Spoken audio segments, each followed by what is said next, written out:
Hello friends, आज मैं आपको पढ़ाने जा रहा हूँ क्लास 10 का टॉपिक कोऑर्डिनेट ज्योमेट्री और हमारा टॉपिक है आज का सेक्शन फार्मूला। तो यहाँ हम देख सकते हैं कि हमारे पास अगर हमने ये एक लाइन सेगमेंट लिया है ए बी और ए के कोऑर्डिनेट्स हैं x1 y1 और हम मान लेते हैं बी के कोऑर्डिनेट्स हैं x2 y2। अब मैं ये बोलता हूँ कि अगर सपोज करते हैं एक पॉइंट है O जो कि इस लाइन ए बी को m/n रेशियो में डिवाइड कर रहा है। ठीक है, इस लाइन ए बी को m/n रेशियो में डिवाइड कर रहा है। अब हम सेक्शन फार्मूला की हेल्प से ये पता लगाएंगे कि इस पॉइंट का ओ का कोऑर्डिनेट्स क्या है।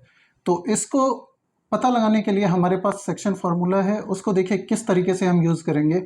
इधर का जो m है, यहाँ पे m है, इसको इस तरफ के x से मल्टीप्लाई करेंगे तो ये हो गया m x2 और इस तरफ n है तो इधर वाले x से प्लस करेंगे, इसको मल्टीप्लाई करेंगे तो ये हो गया n x1 और दिस डिवाइडेड बाय क्या है m प्लस n। तो ये हमारा क्या हो गया x कोऑर्डिनेट इस पॉइंट का। सिमिलरली y कोऑर्डिनेट के लिए m को इधर करेंगे, n को इधर मल्टीप्लाई करेंगे और इस तरीके से इसको लिख सकते हैं m y2 plus n y1 divided by m plus n। अब आप यहाँ देख सकते हैं हमने कितनी आसानी से यहाँ पे सेक्शन फार्मूला जो है उसको समझ लिया कि कैसे ये आया है यहाँ पे। तो अब अगर मान लीजिए आपको यहाँ पे मैं ये x1 y1 की जगह कुछ दे देता हूँ, एक एग्जांपल लेके देखते हैं। x1 y1 की जगह अगर मैं आपको x का कोऑर्डिनेट दे देता हूँ 3,5, ठीक है 3,5 और b का हम कोऑर्डिनेट दे देते हैं 5,3। ओके, और ये जो रेशियो में कट कर रहा है, अगर मैं ये बोल देता हूँ ये जो रेशियो है ये किस रेशियो में कट कर रहा है, ये कट कर रहा है 2:3 की रेशियो में। सपोज कर लिया हमने 2:3 की रेशियो में कट कर रहा है।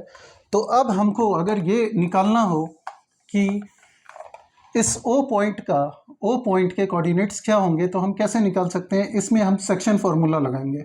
तो कैसे करेंगे, यहाँ पे जो 3 है उसको पहले इस तरफ x से मल्टीप्लाई यानी कि 3 से मल्टीप्लाई करेंगे तो ये कितना हो गया 3 × 3 और आगे क्या है प्लस इधर वाला जो है इसको इधर मल्टीप्लाई करेंगे, ये हो गया 2 × 5, यहाँ पे x क्या है 5 और डिवाइडेड बाय 2 + 3 तो ये क्या हो गया 2 + 3।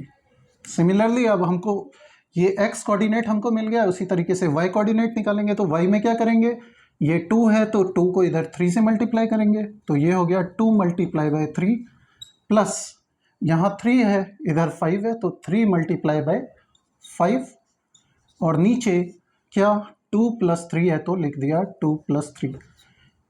ठीक है, यहाँ हमने सेक्शन फार्मूला को इम्प्लीमेंट किया।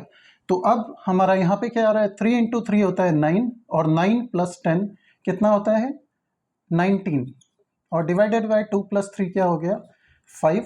उसी तरीके से 2 × 3 = 6 और 6 + 15 कितना हो गया 21 डिवाइडेड बाय 2 + 3 क्या है 5। तो हमारा कोऑर्डिनेट जो O का निकल के आया वो क्या क्या आया है 19/5 और दूसरा क्या है 21/5। तो आप यहाँ देख सकते हैं कि किस तरीके से हमने यहाँ कोऑर्डिनेट सेक्शन फार्मूला का यूज़ करते हुए O पॉइंट का कोऑर्डिनेट निकाला है।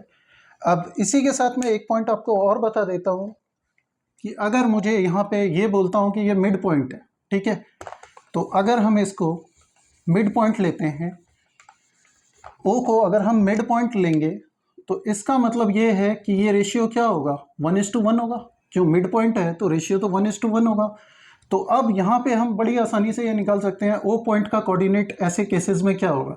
ऐसे केसेस में O का कोऑर्डिनेट क्या होगा x1 + x2 डिवाइडेड बाय 2 यानी 3 + 5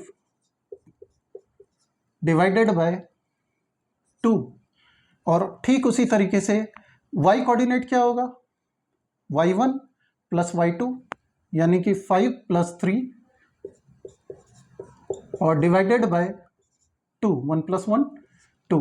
तो ये मिड पॉइंट, अगर मान लीजिए मिड पॉइंट हो तो हमें सीधा सीधा यही फॉर्मूला लगा देना है कि x1 + x2 divided by 2 y1 + y2 divided by 2।